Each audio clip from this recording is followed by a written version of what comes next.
the church for 28 years, but when I came back and they were receiving on the hand, at what point did they change to receiving on the hand, and why? What was the thought behind doing that?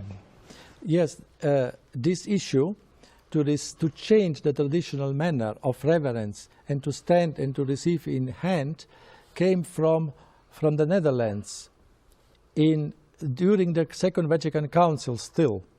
And they introduced this without permission of the church.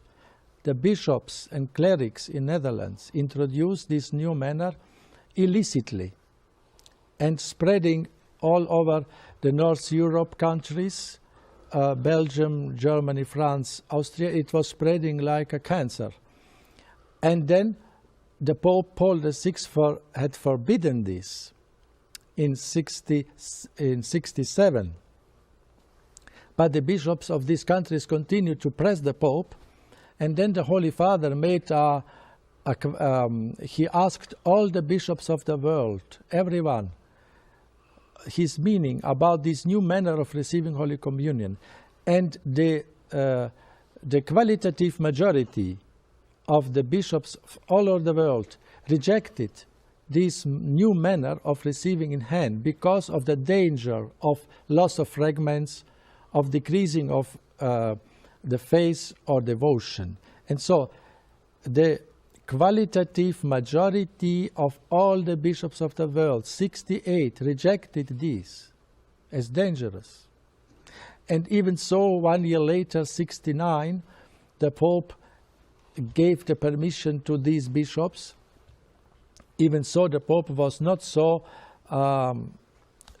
content with this. This is a fact you can read. There are books published with all the documentations about this. I certainly remember when I first saw it introduced, when it was still illicit. The ideology was that we are adults and not children, so we should receive the Eucharist the way adults receive food and feed themselves.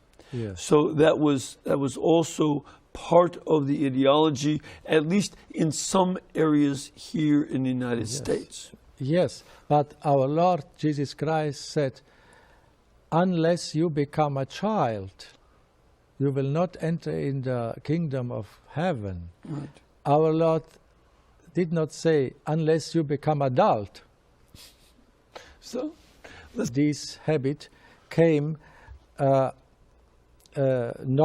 as a sign of increasing the devotion and the adoration, but to reduce all signs of adoration.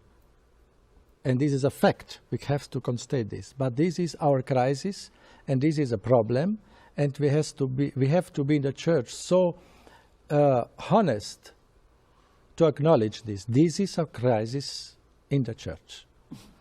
And because 100 years after our death, they will say, this was a problem, a crisis, why they were silenced. And so I'm speaking.